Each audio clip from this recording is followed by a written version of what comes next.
Assalamualaikum Sobat Football United. Ngobrol ringan.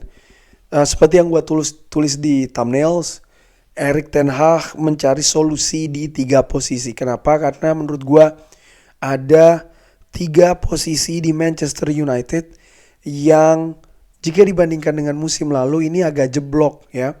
Tentu saja tiga posisi ini juga terkait dengan tiga nama pemain yang nantinya akan gue sebut. Nama pertama langsung aja seorang Marcus Rashford.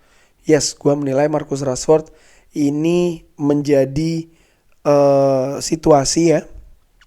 Gue nggak mau bilang masalah, tapi lebih ke situasi yang harus dicari solusi oleh Erik ten Hag. Musim lalu, by the way, ada juga situasi dengan Marcus Rashford jika dibandingkan dua musim yang lalu.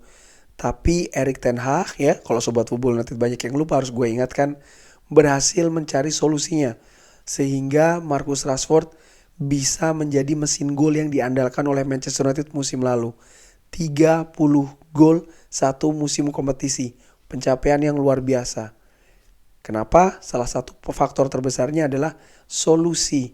Baik itu di dalam lapangan maupun di luar lapangan yang berhasil ditemukan oleh Erik ten Hag. Sehingga penampilan dari Marcus Rashford ya berkembang sangat tajam musim lalu. Tapi itu belum terjadi musim ini. Musim ini Marcus Rashford nampak menurut gue ya, banyak yang mengatakan egois, banyak yang mengatakan salah pengambilan keputusan juga, termasuk gue salah ngambil keputusan. Tapi salah satu masalah terbesar menurut gue adalah mental psikis dari seorang Marcus Rashford. Gue nggak tahu nih ada apa yang terjadi dengan Marcus Rashford sehingga penampilannya agak turun jika dibandingkan musim lalu. Tapi secara ringan amatiran, gue secara pribadi ya, secara ringan amatiran sekali lagi tidak begitu khawatir. Kenapa? Salah satu solusi yang menurut gue yang mungkin ya, dan gue yakin sih bisa mengangkat kemampuan dari Marcus Rashford adalah persaingan. Dengan siapa? Alejandro Garnacho. Gue menilai ketika nanti Alejandro Garnacho penampilannya juga bagus, dipercaya oleh Erik ten Hag, ini akan mendorong penampilan Marcus Rashford. Gue tetap menilai Marcus Rashford secara individu merupakan pemain yang berkualitas, bahkan berkualitas premium ya. Ini sudah dibuktikan musim lalu dan juga bahkan musim-musim sebelumnya, baik itu di Manchester United maupun juga di tim nasional Inggris. Bagaimana di Qatar penampilannya juga bagus walaupun dia bukan pemain inti ya, tapi dia tetap memiliki distribusi yang menurut gue juga maksimal di permainan Inggris. Kenapa? Ya balik lagi karena memang secara kualitas individu Marcus Rashford ini pemain yang bagus menurut gue secara dengan amatiran. Dan kalau seandainya kompetisi yang ketat yang sengit nanti sudah tercipta dengan seorang Alejandro Garnacho, gue yakin sih ini akan mengatrol permainan dari Marcus Rashford sehingga gue tidak begitu khawatir ya dengan seorang Marcus Rashford. Karena sekali lagi gue yakin Erik ten Hag juga pastinya akan bisa menemukan solusi seperti yang dia ditemukan musim lalu. Artinya ada jalan keluar nih sehingga penampilan dari Marcus Rashford akan kembali lagi bagus. Gue yakin hal itu dan ya sekarang memang harus bersabar dulu, kurang lebih demikian. Nama kedua, nah ini yang agak bikin gue khawatir, Casemiro. Ya, pemain yang sering gue sebut di Football United merupakan salah satu dari tulang punggung permainan Manchester United bersama dengan Bruno Fernandes. Casemiro menurut gue penampilannya mengkhawatirkan. Gue sudah bikin di video sebelumnya tentang masalah Casemiro, akankah dia habis? Belum, gue yakin belum ya. Dia merupakan pemain premium, pemain luar biasa, pemain yang berkarakter dan berpengalaman. Tapi faktanya saat ini dia tidak maksimal nih, belum maksimal penampilannya. Dan ini memberikan kekhawatiran. Ada peran yang berbeda ya dari musim lalu di mana Erik ten Hag di awal musim kan menempatkan seorang Casemiro ini sebagai gelandang jangkar tunggal di formasi 4-1-2-3. Nah, Sofyan Amrabat sekarang sudah datang nih di Old Trafford. Banyak pihak yang menilai sebelumnya ya kalau Sofyan Amrabat ini akan menjadi pelapis atau pemain yang memberikan persaingan kepada seorang Casemiro ataupun juga rotasi, ya kan, memberikan kompetisi sekaligus juga rotasi. Tapi nampaknya dengan situasi seperti ini sulit. Gue lebih menilai ya harus ada solusi lain sih karena kalau dibandingkan dengan Sofyan Amrabat di posisi 4-1-2-3, Casemiro mungkin tidak akan menempati gelandang bertahan yang tunggal itu, tapi agak didorong lebih ke depan, mungkin berpartner dengan seorang Bruno Fernandes. Nah, tapi dengan sistem seperti itu akan ada pemain lain yang dikorbankan. Mason Mount mungkin, Christian Eriksen mungkin, Kobbie Mainoo mungkin. Sehingga gue menilai nampaknya enggak deh, karena Erik ten Hag gue lihat juga memiliki skema yang memberi tempat kepada seorang Mason Mount. Inilah kenapa Mason Mount didatangkan dengan harga yang cukup tinggi, dengan usaha yang cukup sulit juga dari Chelsea, dan bahkan diberikan nomor punggung 7, ya kan? Karena memang ada maksud, kalau menurut gue secara dengan amatiran, sistem permainan dengan seorang Mason Mount. Nah, kalau gitu di mana dong, bagaimana sistemnya? Gua menilai mungkin di 4-2-3-1. Di situ hanya saja ya Casemiro akan berduet dengan Sofyan Amrabat, pemain yang tadinya banyak diperkirakan akan menjadi pelapis ya dari seorang Casemiro. Tapi bagaimana seorang Sofyan Amrabat bisa memberikan ketenangan paling tidak dari beberapa pertandingan terakhir, termasuk ketika menghadapi Brentford di mana Sofyan Amrabat bermain di posisi terbaiknya sebagai gelandang pivot ya kan. Dari situ gue melihat wah ya punya peluang yang besar sih dia akan menjadi tandem baru dari seorang Casemiro. Tapi walaupun demikian gue menilai ya Casemiro tetap harus memperbaiki penampilannya karena ada banyak hal yang berbeda ya dari musim lalu. Gua melihat kelambatan ya, artinya dia tidak secepat musim lalu. Dia tetap agresif ya, tapi sering salah dalam mengambil keputusan, dalam mengambil interception, contohnya melakukan tackling, sehingga Casemiro dalam beberapa pertandingan awal bersama Manchester United sudah mendapatkan kartu merah, ya kan? Gua juga melihat akurasi umpan dari Casemiro ini menurun, terutama kalau melihat situasinya di beberapa pertandingan dari Manchester United, dan ini memberikan kekhawatiran bagi gue karena berbeda kalau dengan Marcus Rashford yang oke, nanti diberikan kompetisi.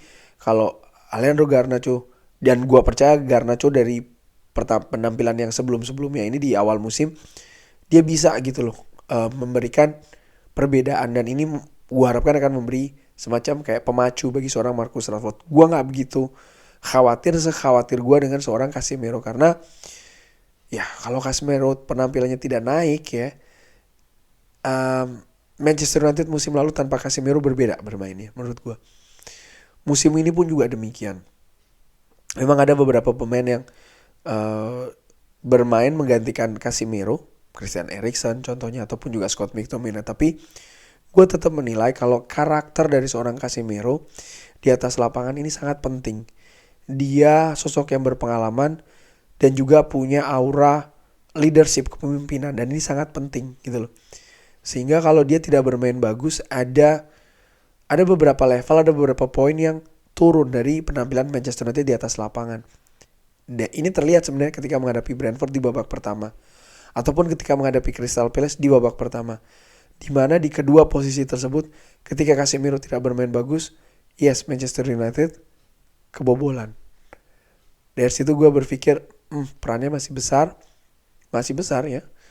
Dan gue harap memang harus dicari nih solusinya oleh Erik ten Hag. Apakah memang ditandemkan dengan Sofyan Amrabat atau didorong posisinya agak lebih depan ya kan, sehingga mungkin penampilan dari atau ya permainan dari Casemiro tidak perlu covering area yang terlalu banyak ya kan. Mungkin fokusnya bisa agak sedikit berbeda, tidak terlalu banyak juga, artinya penyerangan dan juga bertahan.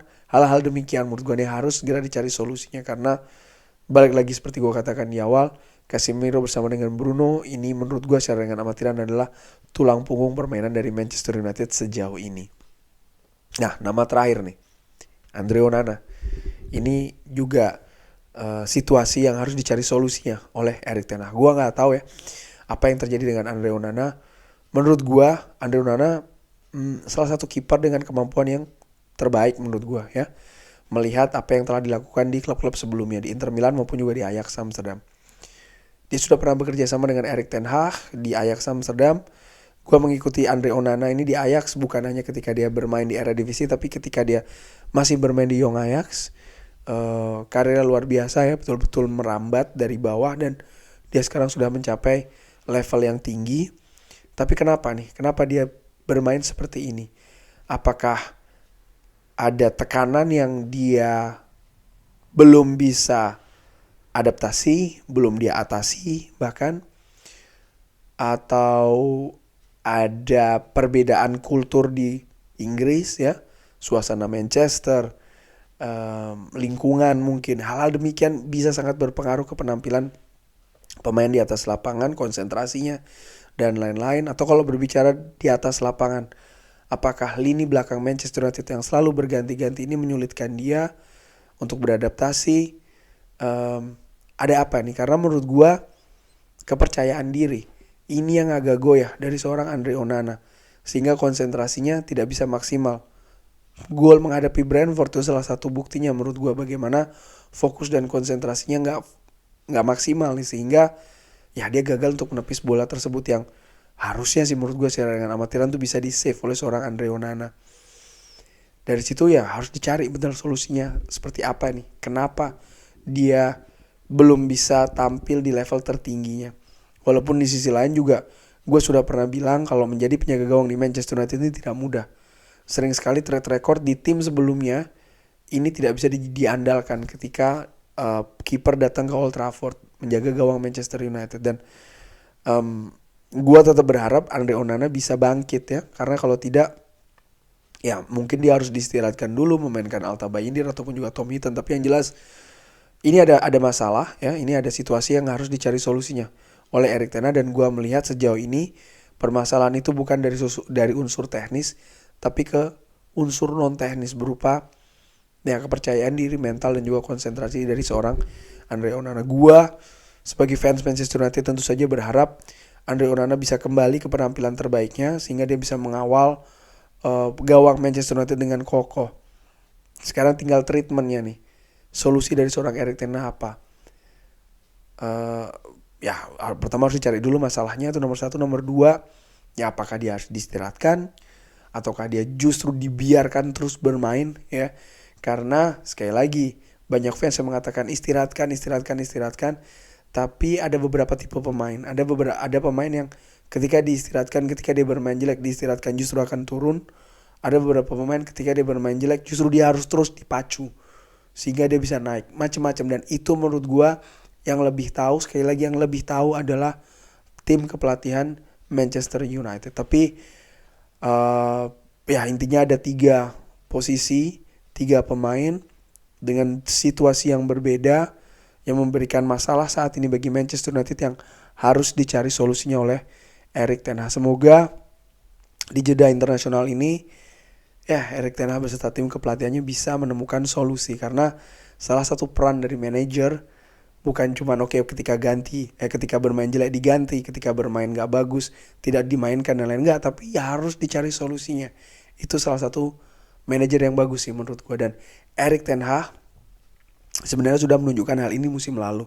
Casemiro ketika di awal musim juga gak langsung nyetel, diberikan waktu pelan-pelan sehingga dia bisa menjadi pemain vital di Manchester United. Marcus Rashford pun juga demikian. Bagaimana treatment dari Erik ten Hag musim lalu sangat jitu. Marcus Rashford jadi top skor bagi Manchester United. Posisi kiper pun juga demikian. Musim lalu David De Gea banyak menerima sorotan ya kan, karena Manchester United banyak menerima gol, tapi Erik ten Hag memiliki gaya yang berbeda dalam memberikan pembelaan kepada seorang David De Gea. Dan gue harapkan situasi kali ini pun juga ya ada solusinya yang bisa didapat oleh seorang Erik ten Hag untuk situasi yang dialami oleh ketiga pemain di 3 posisi yang berbeda itu. Kurang lebih demikian. Terima kasih sudah menyaksikan. Jangan lupa like, subscribe. Wassalamualaikum warahmatullahi wabarakatuh.